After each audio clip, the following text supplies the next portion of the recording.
My name is Average Joe, and I'm a proud geek with expertise in movies, superheroes, and animation. My name is Beef Pork Ribs. I'm a fine repository of esoteric knowledge, which I suppose most people would qualify as geeky. Though I dabble in many fandoms, my main areas of expertise are anime, movies, and Belgian comics, with a strong recent insurgency of D&D. Our mission is to bring nerd and geek culture to the masses by sticking it all under the microscope. Welcome to the Bat Jar Podcast.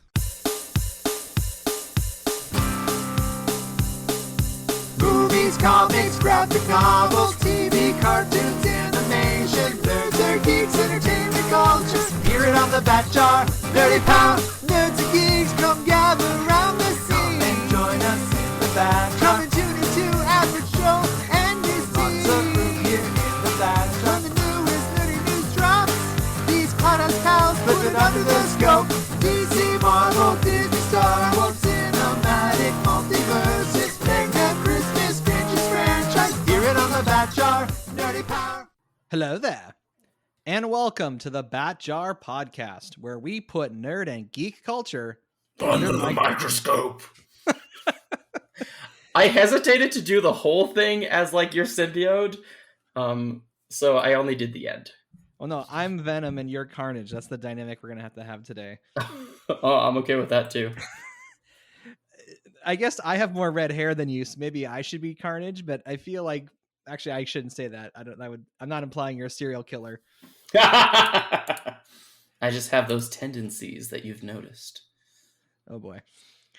So yes, today it is all about Venom 2, which is subtitled Let There Be Carnage, which they do say at one point in the movie, so it's kind of one of those, oh, like you actually roll credits.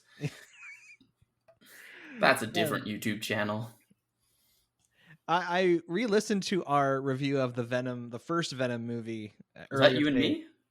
No, this was me and my brother King Boo, who lives in Alberta now. He didn't live in Alberta at the time, and it was just I needed to remind myself how I felt about the first film, as to prepare for this conversation. But you weren't part of that. You hadn't. I think this was right before you first appeared on the podcast, if I recall correctly. First appeared or took over as. First appeared. Okay. You didn't take over as co-host till 2020. Oh, that's true, man. You've been doing this for a long time. I know we've been hitting milestones this year, and I know that theoretically, but yeah, man, congratulations. Well, it's not time for that yet, but we'll get there. We'll get there. So you weren't part of the episode about the first Venom, so we kind of shared our secret origin segments at the time about how we were first introduced to Venom as a character. So this is your chance. How were you first introduced to Venom? The Friendly Neighborhood Spider-Man animated series. Friendly Neighborhood Spider-Man? What's that one called? I don't remember. But I don't remember. But I do remember watching the episode with Venom. Or an episode with... I think the episode with... It was maybe one or two episodes, and it ended with Venom like being thrown back onto a spaceship going back into space, as I recall. So it was like a pretty closed thing. I think you're thinking of the 90s Spider-Man. Maybe. I thought okay. It was just called Spider-Man the Animated Series. Okay, maybe it was that. I didn't really... I was quite young and I wasn't like following the series. I just happened to catch an episode. So I was aware of the concept. And then of course Spider-Man 3 happened and Venom was in it. Was he though? Was he really in it? Venom was written into the script at some point, or a symbiote was, and also I did read Secret Wars, which is one of the origins of the symbiote, because that's when the black suit Spider-Man started. Was after that. That's correct. So. Which might have even predated watching that episode. I'm not certain. I'm not sure, actually. Oh boy. Yeah. Because you're going to get your Venom genealogy sorted out. A while back. Yeah, no, because I was aware of Venom because I remember that I saw the black suit and I was like, oh my gosh, it's Venom. And then Venom never actually shows up in that comic because it's something they decided later on, I guess. Maybe they thought they had that idea for the symbiote in Secret Wars, but they just didn't do it. Maybe Venom is older than that. I'm not certain. Well, you should go and listen to our episode from 3 years ago, because we detail the entire comic book history of Venom And the answer to that question is no, they did not plan for Venom when they first introduced the black suit. In fact, the introduction of Venom as a character is like the result of like 3 or 4 different retcons that they did. And I think it's like retcons that were done well, actually, because when they finally do unveil Eddie Brock and Venom as a character, it doesn't feel as shoehorned as really bad retcons can be. Right. And maybe just for anyone who doesn't know what we're talking about, how would you define what a retcon is? When you have an established piece of canon media and then decide to change it later on, either to usually to retroactively make something new canon, or sometimes just to get out of a sticky or uncomfortable situation. So it's short for retroactive continuity. So again, that's another way of thinking. I did not actually know that. Oh, there you go. We're all learning things today. So I had the similar origin to you. It was the 90s Spider-Man show where I was first introduced to Venom as a character. And some of the very first comic books I ever read involved both Venom and Carnage. So these are characters I've always known of. And like most people, I was disappointed by Spider-Man 3. And we've talked a lot on this podcast about just the fact that these Venom movies are purely in existence for business reasons. And a lot of our conversation in the episode from 3 years ago was me just getting all angry that they were trying to make a Venom movie without any connection to Spider-Man. And as I recall, in the build-up to this one, you were still quite upset about this. For certain reasons that we'll talk about, I'm not so upset about that anymore. Right. But it does kind of bother me. I think you lose a lot of the sympathy for the character. Like there's just so much that's lost when you try to create a version of this that has no connection to Spider-Man. But I think that's also generally true of a lot of Spider-Man villains, because like that's kind of like their thing, is that they have a personal relationship with usually with Peter Parker, but if not with Spider-Man, that doesn't really exist. Like you've got things like the Joker and Batman, or Lex Luthor and Superman, but there are instances where Lex Luthor will fight anybody else in the Justice League, and the Joker will just mess with other people too. So it's not quite as personal. Whereas like Spider-Man, you barely, like, other than the MCU when Iron Man shows up, you barely ever have, like, you'll have Spider-Man helping out with a big threat, but almost never one of the Avengers come to like help Spider-Man with something that he's dealing with. I'm still shaking my head about it. Because I get it. Like, of course, Venom started as a Spider-Man villain, and he was Spider-Man's biggest villain for a while. And then he slowly made the path becoming more of an anti-hero, kind of like the Punisher. So there's like a whole life of Venom in the comics where he is his own character, and he has his own kind of villains he ends up fighting. And so I understand there's this whole history of the character that kind of goes on from beyond when he was just a Spider-Man villain.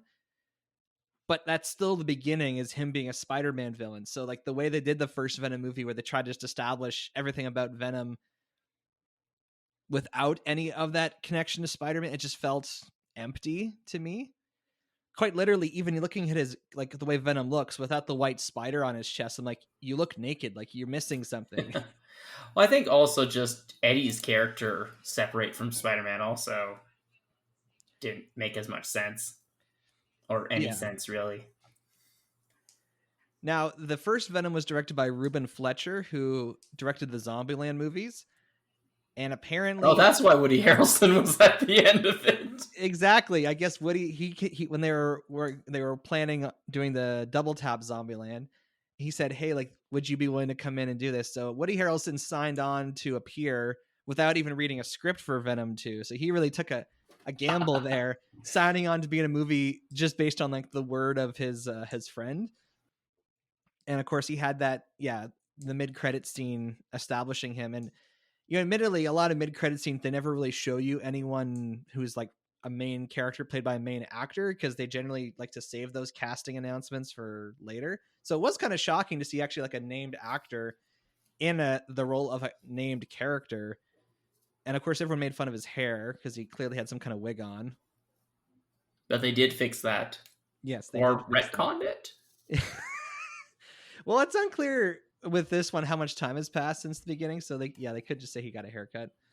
Yeah, that's yeah, because it's gotten shorter, it's a lot easier to be like, yeah, no, he just got a haircut because he hadn't gotten one in a while because he wasn't expecting Venom yet, and then when he saw him, he got a haircut to be more presentable for his arch nemesis or something.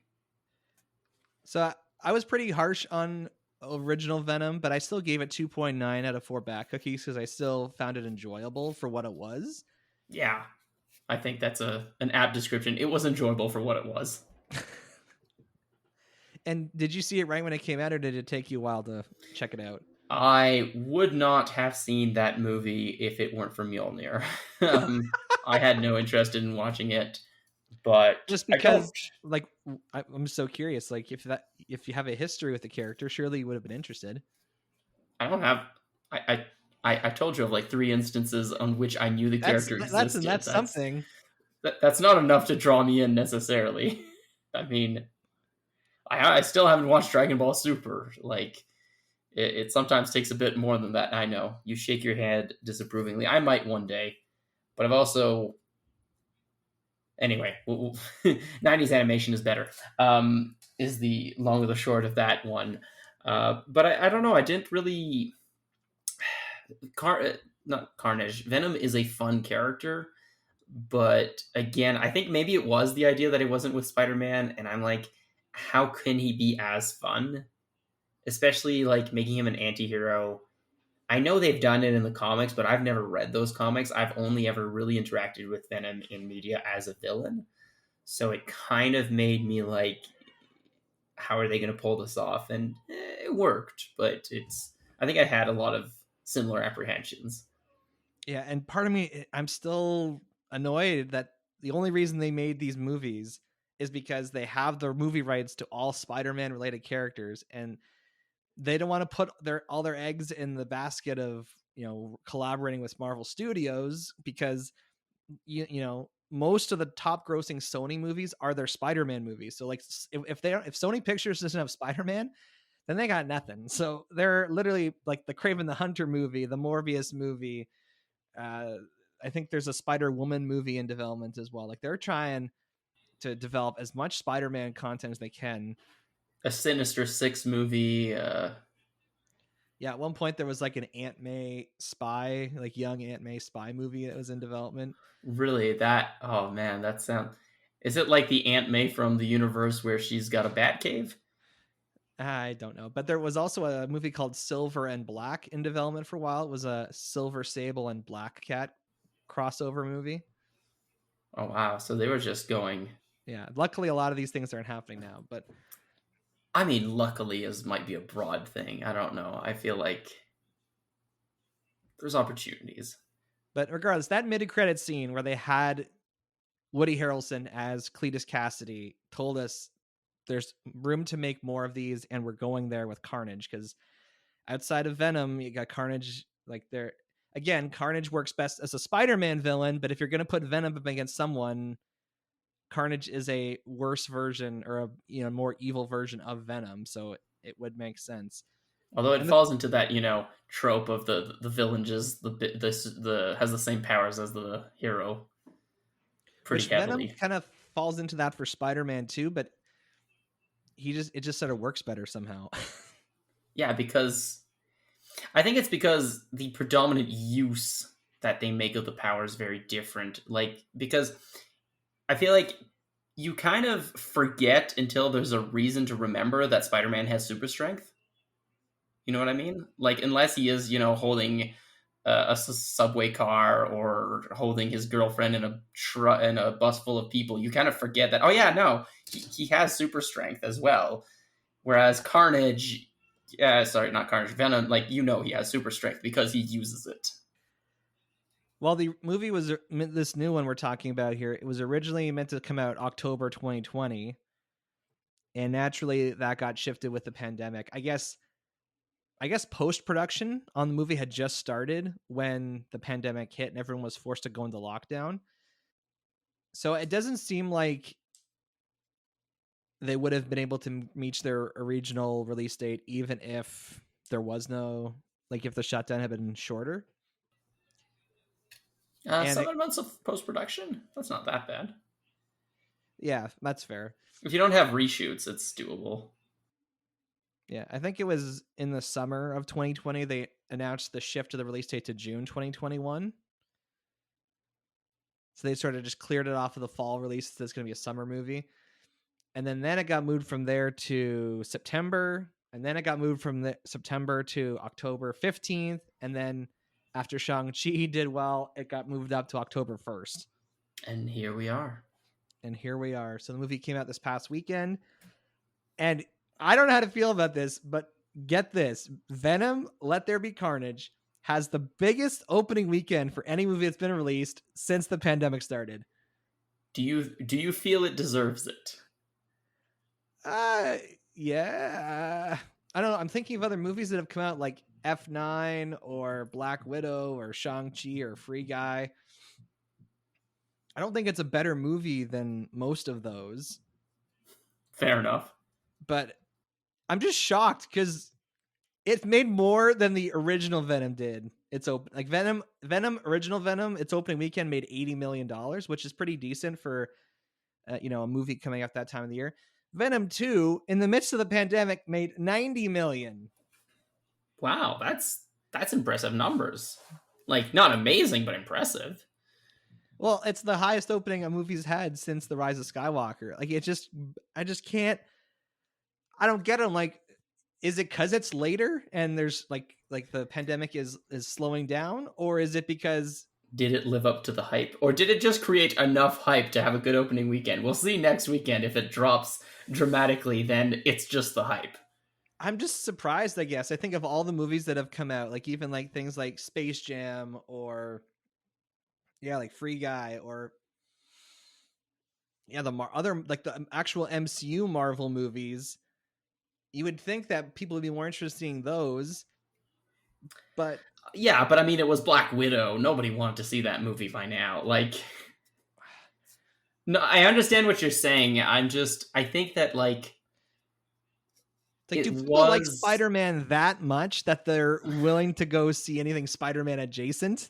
No, I think it was just kind of the build up to this movie was like more like this was a movie that was pushed back, but didn't like, it wasn't like Good Day to Die. Is that what it is? No Time to Die. No Time to Die, where like they got some hype and then it died down, and they got some hype and then it died down. Like they did a lot of the marketing close to release date anyways. Like they didn't, like, even though they kept pushing it, they didn't like release weird sneak previews too much. Like they stuck to kind of a more traditional approach to going into opening weekend. And I think, yes, I do think the timing of movie theaters being available again probably helped it. But I do think it might just be like because it's like this movie came out the way a movie usually comes out for the first time. And, semi-exclusive probably helped. And it was only in theaters. So that's, yeah. I think it's definitely a sign, like, especially after Shang-Chi did well only in theaters and now this, that we will see fewer and fewer of those simultaneous, theater and streaming releases. Which I think is good. It's because this is, again, I think it's good that it's proving that this works. I still haven't seen the movie, so you'll have to tell me whether it deserves it, but you seem to think it wasn't as good as some of the other movies, so I don't know. It looked like it was gonna be kind of more of still very self-aware of what it is and doing its thing.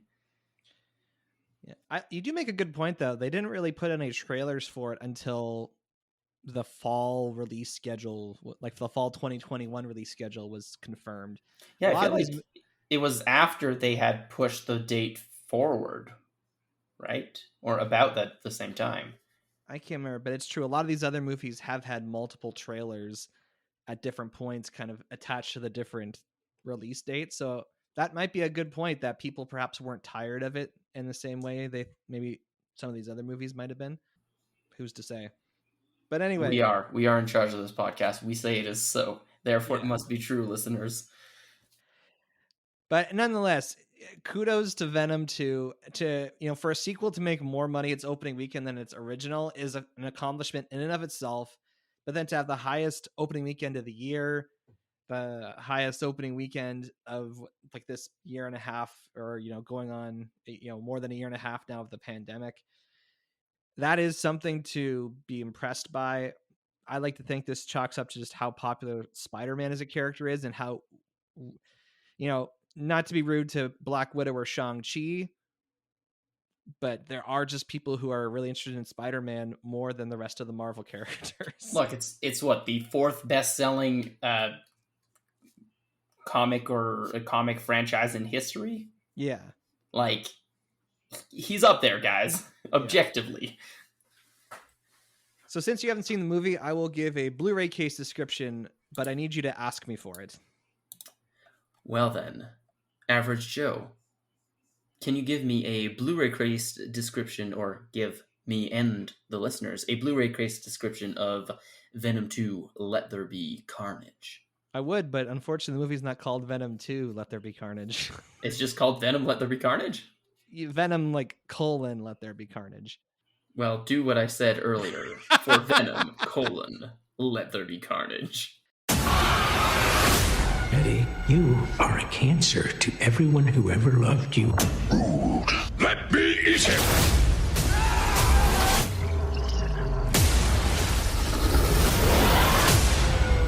He's a serial killer, and now he's got an alien inside him. Soon come chaos. Chaos soon come. You know how much I love an underdog. So Eddie Brock, the reporter from the last movie, he's got his buddy Venom. Venom wants to go out and fight crime. He wants to be the lethal protector. And Eddie Brock is scared because he's worried they're going to get captured by the police and that they're going to be dissected by the government. So he's telling Venom to keep it on the down low. And Venom's like, well, I want to go out and I want to be a hero and I want to do all these things. And meanwhile, there's a serial killer, Cletus Cassidy, who's, on death row, and the state of California, because they're in San Francisco, is reinstating the death penalty just for him. And due to an altercation involving Eddie and Cletus Cassidy comes into possession of his own alien symbiote, which is not good, because you give the power of an alien symbiote to a serial killer and there will literally be carnage. So Eddie and his symbiote have to find a way to take down Cletus Cassidy and his symbiote. I like it. And there is carnage. Carnage is in the movie, yes. The movie's PG-13, and I know some people were pitching, really wanting an R-rated movie, but I'm none of the comic books I ever read with carnage in them were R-rated. A lot of death was implied, and you saw him kill people with his tendrils and stuff, but you never saw him decapitate anybody with his axe hands or anything. I think people are a little hungry for more of it, because a few R-rated superhero movies have worked, so let's make it all. And Carnage sounds like a good way to do it, but I think you're right. It's a Spider-Man villain. It should be R-rated. And there's different opinions you can take on this, because the movie obviously did really well being PG-13. More people were able to see it and it made a lot of money.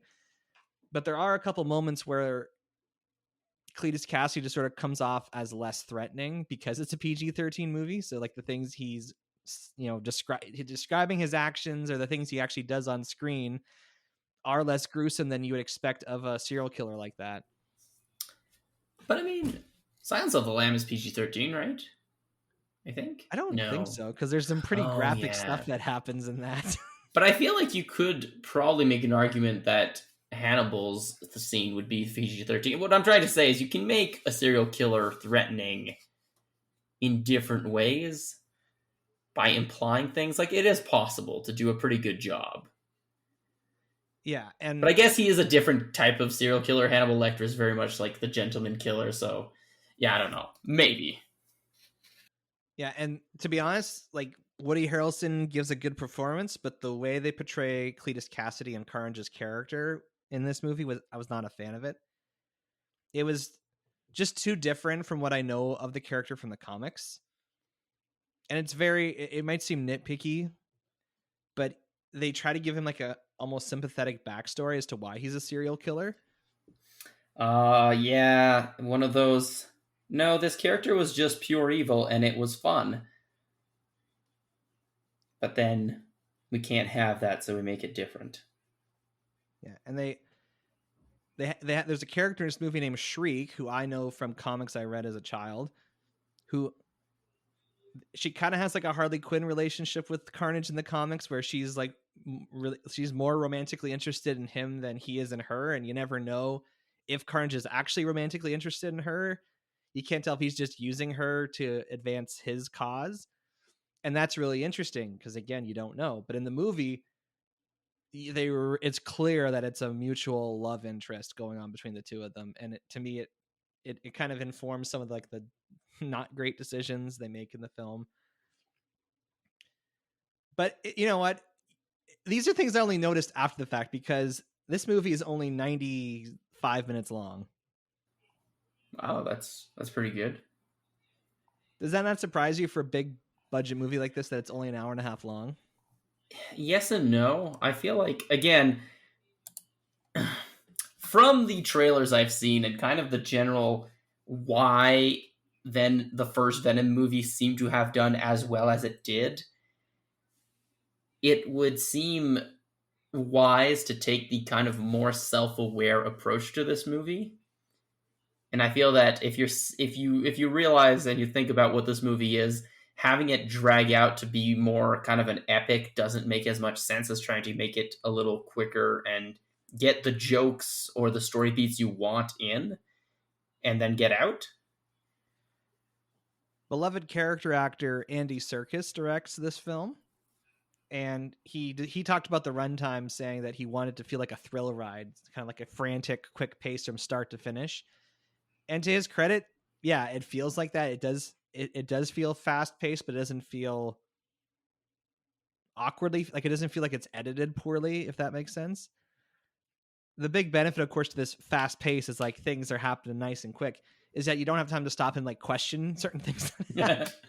I mean, it's yeah, you don't, but that's like, it is a trick in some ways, but if it worked, then, kudos on them for making you, turn off your brain for an hour and a half. I feel like a lot of people were going into that movie expecting or hoping for something they could turn off their brain for an hour and a half, closer to Fast and Furious than Fury Road, Yeah, they really don't explain. Like at one point, Carnage starts spinning around like the Tasmanian devil and creates like a windstorm. Oh, so they're taking notes from The Mask for this movie. Yeah, in a manner of speaking. But we've heard lots of complaints about movies being too long, so it was admittedly nice and brisk to have a movie like this that kind of like gets in and out and over with. But it is sort of funny, and I mean that in a literal way. Like the movie, you can almost pitch. I think this is a comedy because I found myself laughing a lot at the I remember when just before the first trailer came out, Mjolnir saying that she really hoped it would be like almost a romantic comedy between Brock and Venom, just to like lean into what people enjoyed about the first one.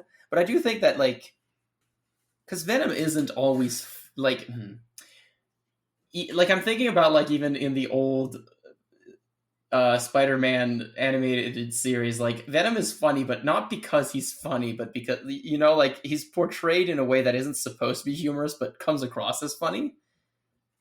And I feel like that does tend to happen to him, and so leaning into it, I think, is a good idea. Yeah, I have to kind of like just take the part of my brain out that's like knowing who Venom is from the comics, in order to enjoy this aspect of the movie, because the dynamic between Eddie and the symbiote is never really, it's not played up for laughs like it is here. If anything, it's meant to be like it's a source of conflict and it's a moral dilemma and it's hard. Here it's just mostly played for jokes, and it's like, yeah, they're like two roommates that just can't get along with each other. And it's funny, like the things that Venom, like the symbiote, says are really funny in most scenes. Like there's interactions Eddie Brock has where he's clearly not standing up for himself, and the symbiote's like, "Let me bite his head off," or you should say something, or let me punch him, and like that's funny. It's not what I know of Venom from the comics, but it's funny. And again, once my brain starts laughing, I guess I'm kind of like, it's like tricking me. It's like, ha, ha, ha, oh, I don't have a problem with this because it's funny. Well, yeah, but I think there are, a fair amount of movies that have, like, not necessarily superhero movies, but like there are some, like, I don't think anybody while they were watching, like a lot of people while they were watching the Sam Raimi movies did question why Peter produced the web himself. Like, it's thrown in a way that made sense, and you can do this kind of reimagining of characters or of characteristics, like if they are coherent, consistent, then people kind of tend to let it slide. And I think that, I think I've said this on the podcast already, but like as we approach, the release date of Dune, I'm like, I'll be okay if it's a reimagining as long as it's a good movie that kind of fits into the universe a little bit. And I feel like that's, given what Venom 1 was, makes more sense than trying to do like a very comic accurate Venom. And I think even that decision with the first Venom, in retrospect, even though it wasn't great and I didn't really like it as much at the time, in retrospect, I look back and it's like, well, if you're not going to put Spider-Man in, but you are trying to appeal to its fan, making Venom kind of like a smart aleck and kind of, fast talking a little bit kind of adds that in and, gives you the fun that you're coming for. Because otherwise, if Venom was as Venom, it'd be a pretty heavy movie. I feel like if Venom was more comic accurate, it would risk falling into the like Daredevil kind of realm, where it's like simultaneously taking itself too seriously and not seriously enough. It's interesting because the symbiote Venom, just remember the symbiote's name is just Venom. That's why they're called Venom, because that just happens to be the symbiote's name in this universe. Venom wants to be a hero. He wants to go out and save people. He wants to eat the brains of bad guys, because in this canon, the symbiote needs to eat brains in order to survive. Brains are chocolate, right? Brains are chocolate, and it just seems odd that, again, if you're trying to present this as a universe where, Venom is a superhero, it's like, it's the alien that wants to go out and save people, not the human. The human character is like scared and is afraid and wants to stay indoors. Like the whole movie, they keep saying, we want to be the lethal protector. And I'm like, I get it. That's the name of the first miniseries Venom had in the comic, was called Venom Lethal Protector. But it's not like he ran around and said that. He did it. He did things. He went out and saved people while looking like a monster, and that's in its part why he was called that. So just saying you want to be that, just be that. Don't sit here and talk about it. Do it. Yeah, that makes sense. Thank you for validating my frustration.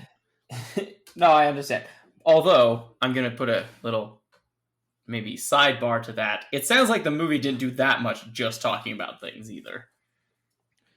Well, it's interesting. It has a relatively small cast. Like there's only like 6 named characters. There's obviously extras in the background and stuff, but you have Eddie and Cletus and Shriek.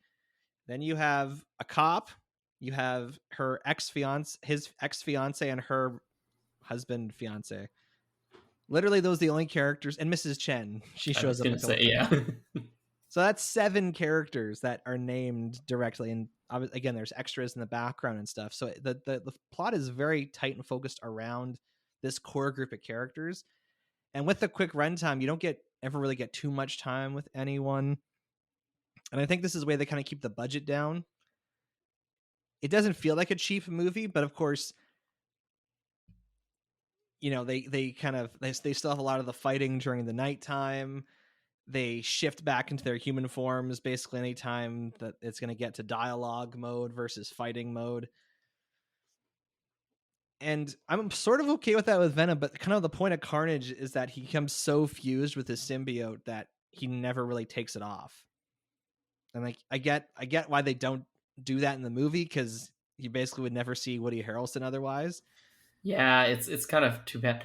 Although I was gonna say though, if there's a director who could do that, the first guy to play a fully CG character, you'd think would be able to pull that off a bit more.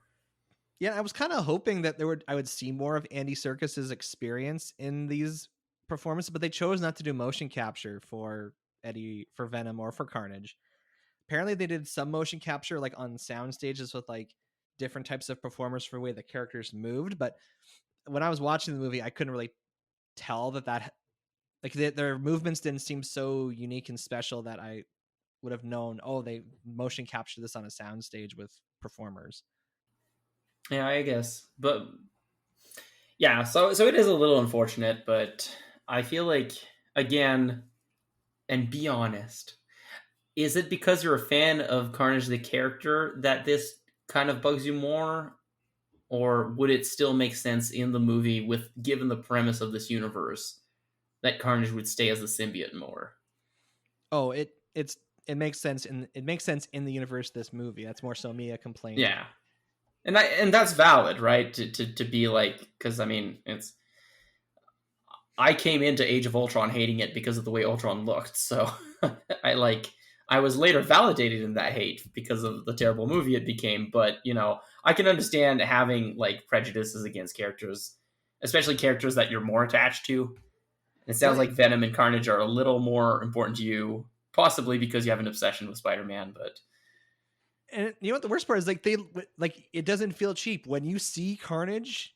He looks like what Carnage should look like in a movie. He looks great, and Venom, even though he looks naked without the white spider on his chest, he looks like they look great. You just wish there was more of it. I'm just like, give me more of this. Like, and I get it. Like they clearly have a limited budget, and so they got to keep fading way back into the humans. But who knows? Maybe you'll start a movement of fans asking for more of Carnage, and then there will be in the next movie. And considering the movie's built upon the conflict between Venom and Carnage, there really is only one scene where Venom and Carnage are in, like Eddie and Cletus have scenes together, but when he's like, they're full on Venom and full on Carnage, they only really have one big fight. So your mileage may vary. In terms of, I guess if you were coming to this movie for that, it's there, but it's towards the end. So it's not, well, I guess it was Godzilla versus King Kong also was kind of just at the end, but you didn't see a lot of both of them. They had a couple bouts. But I digress. We gotta get to the spoilerverse. Oh, so must we really? We must. Oh, good. There's a mid-credit scene. I would argue it's the best part of the movie. So, wait, are we in the spoilerverse? No, we're not there yet. That's my last thing I'll say is, like, if you go see this, make sure you stay for the mid-credit scene. Okay. But we're now inside the spoilerverse. Time codes in the description of the episode, so you can skip around this. But we're not talking spoilers. What's the mid-credit scene? Well, we gotta save the best for last. Okay, good. I gotta toy this out for you.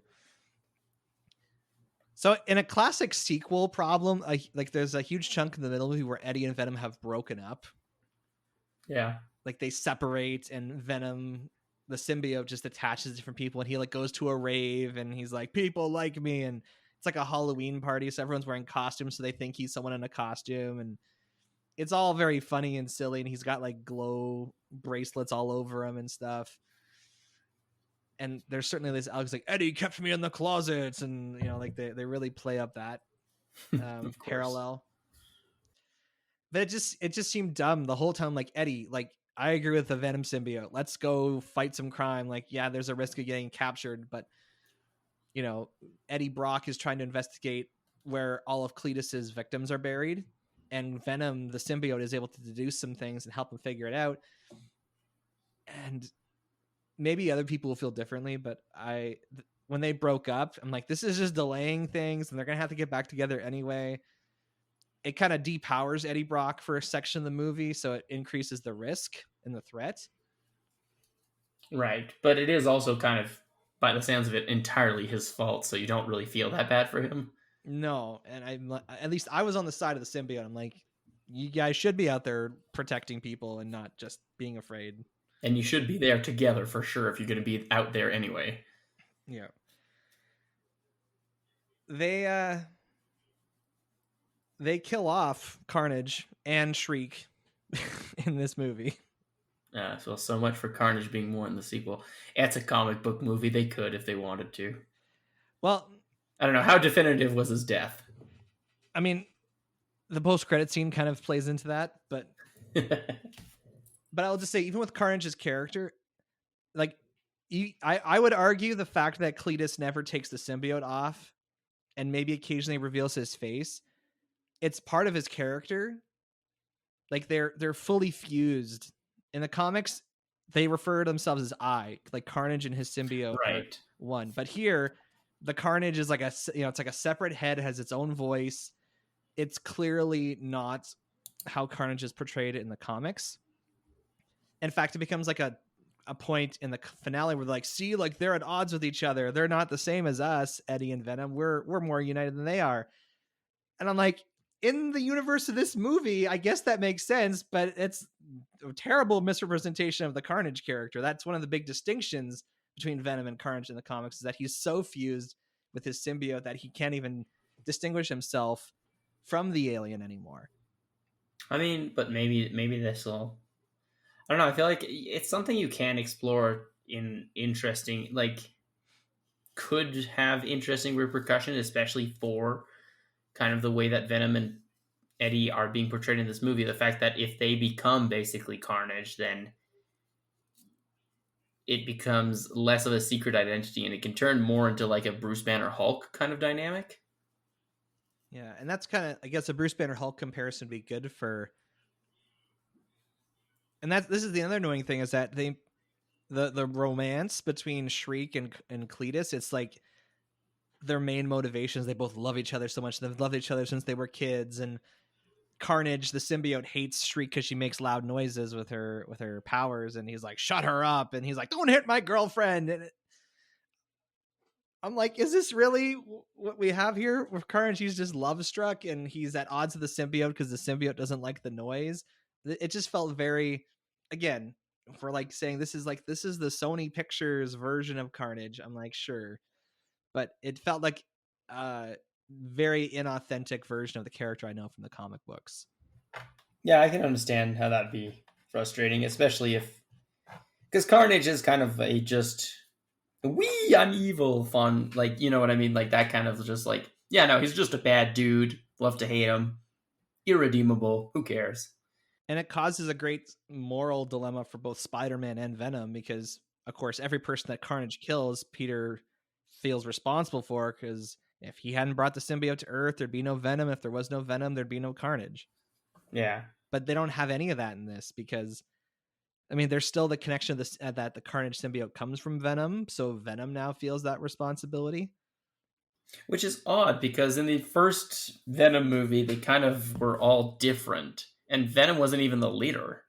No, yeah, and like, again, obviously, like in the comic books, Eddie Brock and Cletus Kasady are in prison together, and the Venom symbiote reproduces asexually, and that's how the Carnage symbiote is born. In this, Cletus like bites Venom, like Eddie Brock at one point, and somehow some of the symbiote mixes with like his blood, and somehow that gives birth to the Carnage symbiote. And for some reason, the Carnage symbiote wants to kill Venom. He's like, we must kill him, and I think it's one of those he's the only one who can defeat us sort of things, but it's never clear as to like why Carnage wants to kill Venom. He's just like, he does refer to him as his father, so it's like there's still that kind of fun little, nod to the comics, I suppose. And I mean, patricide is always good at making somebody, more hated. Yeah. There's a scene in one of the trailers where, the two Venom and Carnage are coming into contact for the first time, and the Venom symbiote realizes that Carnage is a red symbiote. He's like, oh, it's a red one. Nope, I'm not going to fight him. And he like pulls back. But it's never explained what's so bad about red ones. Why are they significant? And well, it's because you eat them last, so he has to eat all the other symbiotes first. Of course. Yeah, and it's pretty definitive. Like Cletus Cassidy's clearly dead, and Venom like eats the Carnage symbiote. So I don't see how they could bring him back. But they could create a new Carnage symbiote if it's that easy as somebody biting you. Well, and this give is a it to good a time as dog. any to bring up the post-credit scene. Okay, so this is arguably the best part of the whole movie, which I know might not be saying much. So the movie ends with Eddie and Venom deciding, yeah, we're going to try to not overhype this. Okay.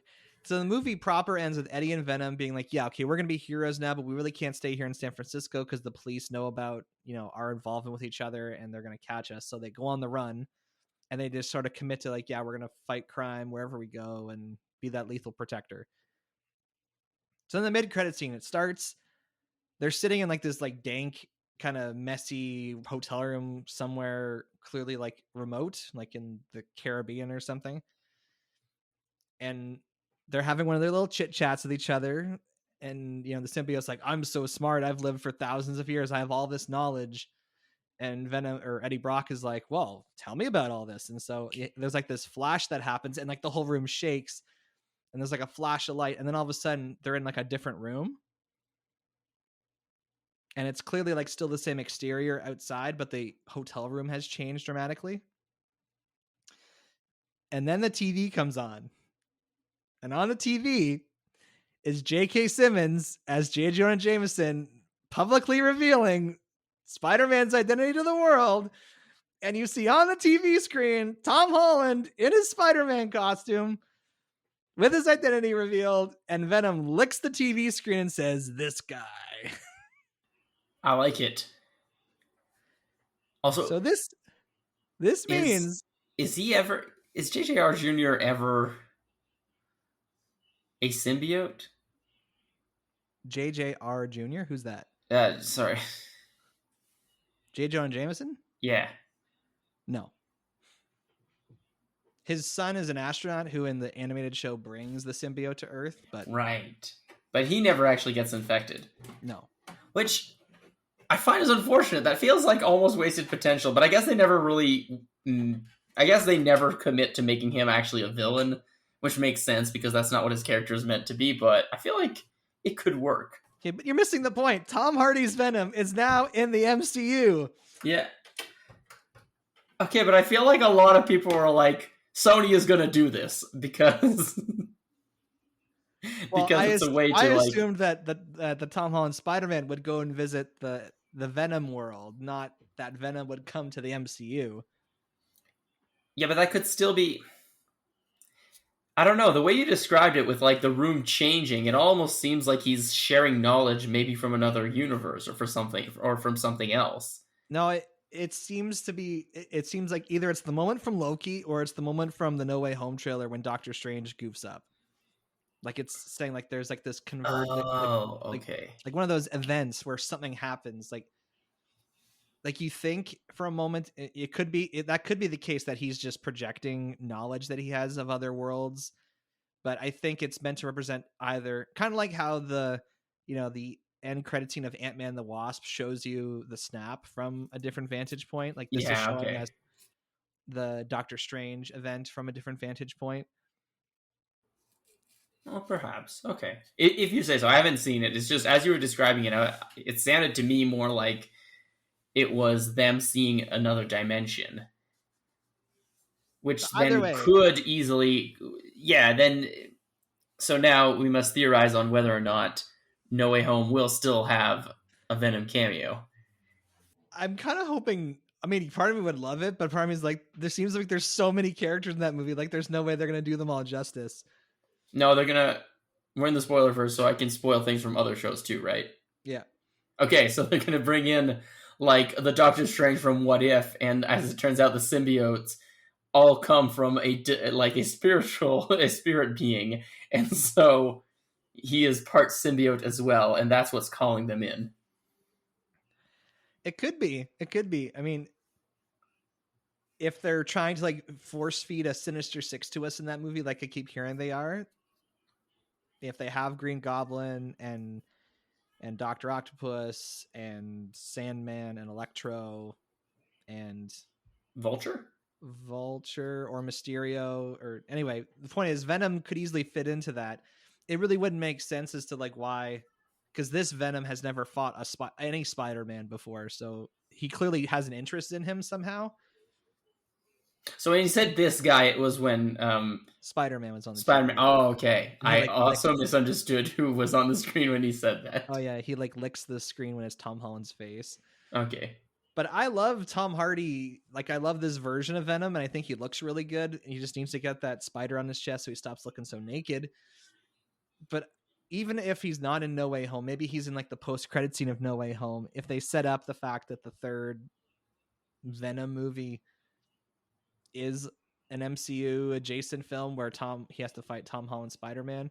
Yeah. And it also gives you, and also maybe you will get your wish. I mean, if maybe he's just obsessed with Spider-Man, and that'll make that Venom have the spider symbol just to emulate the hero he's trying to imitate now, which I think would also be funny and work with this version of Venom. I know some people are hoping that after No Way Home, Venom will actually follow Andrew Garfield's Spider-Man back to his world, and so that the next Venom movie can have Andrew Garfield's Spider-Man as the enemy that he's fighting instead of Tom Holland's Spider-Man. I mean, the possibilities are endless. They are, and it's amazing. I'm kind of for that idea because it means that they can have Spider-Man fight Venom, and it doesn't have to tie it into the major Marvel timeline as much.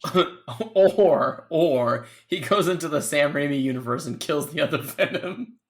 Well, that Venom's already dead, thankfully. So, but yes, that would be great if kind of like so is Dr. Octopus. So yeah. Like that one Godzilla movie where the Japanese Godzilla kills the American Godzilla. I'd love to have that where Tom Hardy Venom just eats Sam Raimi. I shouldn't call him Sam Raimi Venom, but because he was forced to put him in the movie. I'll call it the Spider-Man 3 Venom. Spider-Man 3 Venom. That would be amazing. The emo Venom. I think we can just call him that. But this is, again, a brilliant business move by Sony because they're taking advantage of this partnership they have with Marvel Studios right now to essentially promote their solely owned characters in the crossovers that they do with Marvel Studios. Yeah, and I think I do like that because, I don't know, I feel like a Sinister Six movie could work really well. Like as I feel like it depends on which ones they pick, but there are enough of them, and I do really hope Vulture is one of them because, like, you know, I don't remember did we do the episode on the first Spider-Man together? No, I don't think so. No, that was 2017. Yes, Spider-Man Homecoming, but I think I have talked about the fact that, like, you love that Vulture. I love that Vulture, and there is a bias in the choice of actors, but still, I think that Vulture also could easily form the Sinister Six because he's organized. He's got kind of beef against higher up people, and there'd be like a good reason for him to do it. Although also, you know, having some version of Jake Gyllenhaal's Mysterio do it also would work really well. So I don't know.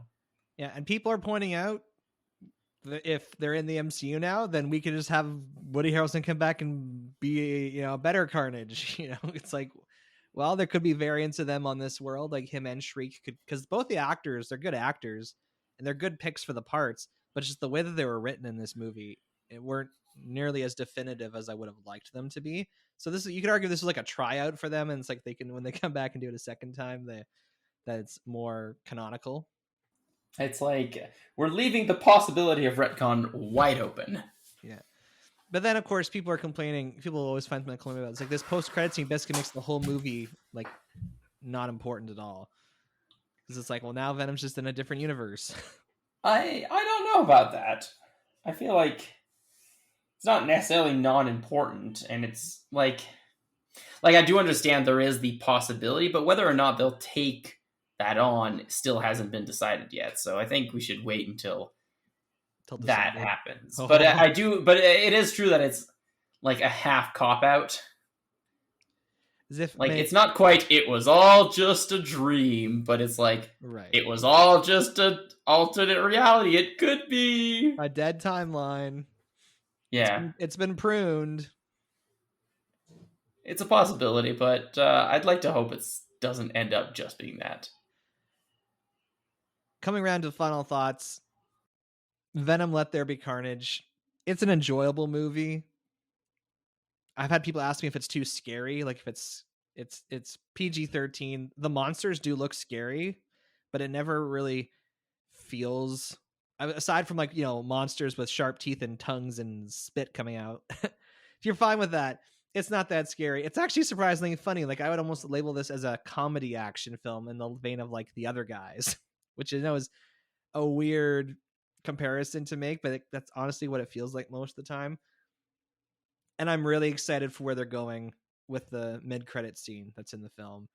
So I think it's because it ended on such a high note for me. Like people were clapping and cheering during that post-credit scene.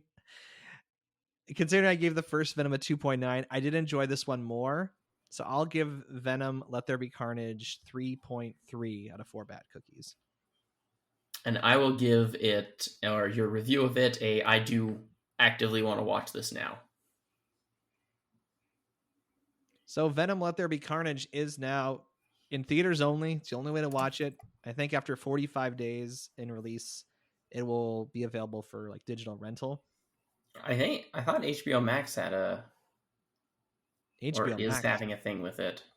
No, that wouldn't make sense. That's a Warner Brothers streaming service. Oh, I don't know. But anyway, most movie theaters are open now, so feel free to check There it out. you go. If you want to reach the show, you can send us an email at batjarpodcast@gmail.com. or you can tweet us at The Bat Cookie Jar. You can find the Bat Jar Podcast wherever you listen to podcasts, including YouTube, because we got a channel. Share our posts on Facebook, write reviews, give our shows a rating. This will help all people join us inside the Bat Jar, and we appreciate it dearly. So this is when we would normally go into the Bat Jar to pull out a topic. We have two choices for next week. We can either talk about What If, since the final episode will air this Wednesday. Oh, yeah. Or we can talk about No Time to Die, because the much delayed final Daniel Craig Bond movie is getting its release in theaters.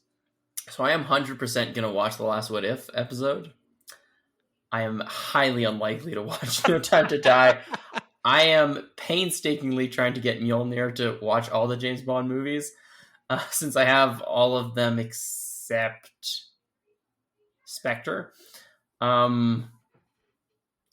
And No Time to Die, obviously. And we're about to get into Roger Moore, and we've been at it for about 6 months. So it seems unlikely that I'll see that in theaters. So you're voting for What If? I would vote. Well, I don't know. I kind of also like the idea of you watching it, telling me what it is, and then me deciding. I'm going to see it next weekend regardless. So maybe we'll do our episode on What If, and then if I feel like it's worthy of a podcast, we can do it the week after. If you feel like it's not worthy of a podcast episode, it'll be a scathing review in of itself. Yeah, because we do have a bit of a gap, because this week would be What If, and then there's a week where it's like Halloween is the movie that's coming out. I don't like horror movies. And then Dune's the week after that, so. Yeah. I need to actively plan to go see that movie. So that's it. We're going to be talking about What If. What if we talked about What If? What if Marvel decided to do it right this time? I wonder if there's like a podcast version of the Watcher who's like the listener, where he like listens to all the podcasts and the I am the listener. And he's very confused because podcasts don't truly accurately represent the world at all. So come back to the Batchar podcast next week when we talk about What If. And until that time, I'm Average Joe. I'm Beef Pork Ribs. Catch you on the flip side. What if I was Beef Pork Bacon?